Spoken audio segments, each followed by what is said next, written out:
I'm really excited to be testing and reviewing the brand new Dyson 360 Heurist robot vacuum. It's a completely unique take on the robot vacuum, and like every robot, it has its pros and cons. We put it through all of our usual tests, and this video will show the results of those tests and be our review. So links in the description, and let's get started. One of the first things you'll notice about the Dyson 360 Heurist is that it's not like other robot vacuums. For one thing, its size and shape are strikingly different than a typical robot vacuum, but the closer you look, the more you'll notice that Dyson apparently told its engineers and designers to think outside the box and not to rely on what other robot vacuum companies were doing. Take, for example, it has tank tracks instead of wheels, or a bagless cyclone system, or its larger brush roll, or that its charger is a sleek, slim, foldable thing instead of a typical charger. And as we'll see when we look at the navigation algorithm, this uniqueness is more than skin deep as well. This is Dyson's second generation robot vacuum, with the main upgrades from the previous version being the new quad-core processor, which has 10 gigabytes of memory, 20 times more than the previous version. Basically, this makes the 360 Heurist much better at navigation, including mapping, adapting, and aggregating those maps. So basically, it's a lot smarter. The other major upgrade on the Dyson 360 Heurist is really unique. It's a bank of LED lights around the camera on the top of the vacuum. But let's back up a minute to explain why that matters. So the Dyson 360 Heurist, like many other smart navigation robot vacuums, use a top-mounted camera to map out your house and to help it know where it is on that map. The problem with camera-based, or sometimes called V-SLAM robot vacuums, is that they need the lights to be on in the house in order to operate, which isn't always convenient, especially if you plan on scheduling your robot to clean when no one is home or at night. But these lights on the Heurist automatically brighten either a little bit or a lot, depending on how much light is in the room, which is a pretty cool solution to this problem. Okay, so let's move on to the pros and cons, starting with the pros. It's really powerful. Dyson says it has twice the suction of any other robot vacuum, and maybe it does, but I could not confirm that with our tests, mainly because I had to get really creative just to get airflow numbers due to the way its sensors were positioned. Long story short, my airflow numbers weren't that high, maybe a little above average, but airflow and suction are not always linked, and in any case, I didn't trust my measurements due to the odd way I had to test this particular robot, since its shape didn't allow for our usual tests.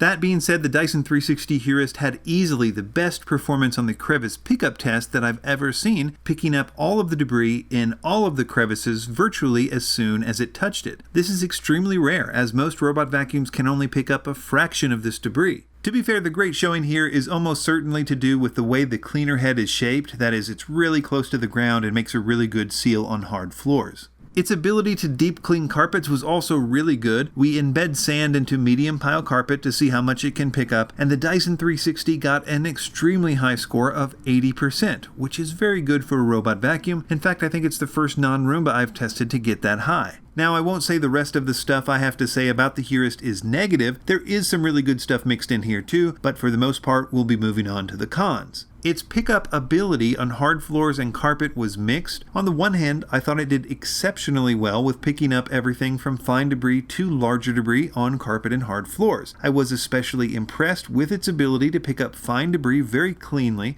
which isn't always the case with robot vacuums. The only issue at all was related to it getting clogged with larger debris, which then needs to be dug out from the air intake. This is not something I'm used to dealing with robot vacuums. In fact, I can't think of another time this has happened, but it happened in almost every test I did with the Dyson. In fact, there's even a clogged system indicator light built in. This is most likely due to the fact that Dyson is using its patented cyclones on its robot vacuum, and I assume the air intakes need to be a little smaller for some reason. It's not a huge deal, and it should be stated that this is almost certainly just going to happen with large piles of larger debris like in our tests, i.e. not in the real world, but it's still a limitation. There's a really amazing feature associated with its navigation, but before we can get to that, I need to describe the basics of its navigation. So in our tests, the 360 Heurist did really good in terms of coverage of both the small and larger rooms. My only complaint was that it took longer than average to do it. I said earlier that the Dyson 360 Heurist is unique in every way, which included its navigation algorithm, and here you can get a sense that it's sort of using a system of squares and, I don't know, kind of a patchwork pattern to navigate, and like I said, the coverage was fine, but it took on average about 40 minutes for the small room test, and that was after running it many times to make sure it had learned the room, and that is almost double the average amount of time time for a smart vacuum. Keep in mind that most of the smartness in a robot vacuum comes out when you allow it to map a large home and develop a large map, but these smaller tests do also help to know how efficient a robot vacuum is, generally speaking, and it didn't seem very efficient to me. The thing I really liked about its navigation though was that in addition to the zones you could create on the app, so you could create rooms and tell it to clean certain areas and not others, it had what I've come to think of as no-go lines or virtual walls where you can draw a box around an area on the map that you don't want the robot to go. This is a new feature for camera-based or V-SLAM robots, and even iRobot has only recently started rolling out a similar feature, but Dyson's version of the no-go lines was excellent. It seemed very accurate, maybe even a little more accurate than iRobot's. Another mix of good and bad stuff was with the hair test. So I tested it with 1 gram of 5-inch human hair, which most robots don't do very well with, and the Dyson was better than average, only getting about 15% of the hair tangled in its roller. But in our real world test, it got a lot of the tassels from our rug tangled in the brush, which is not something I've seen other robot vacuums do before. Its size is another good and bad thing. It's super small in terms of its diameter, so it can clean around chair legs better than any robot vacuum on the market. But it's also much taller than any robot vacuum out there, meaning it's not going to be able to get under most couches, which is arguably one of the reasons to get a robot vacuum. Also, because of its size, it has a relatively small dustbin at 330 milliliters, not the smallest I've ever seen, but pretty close.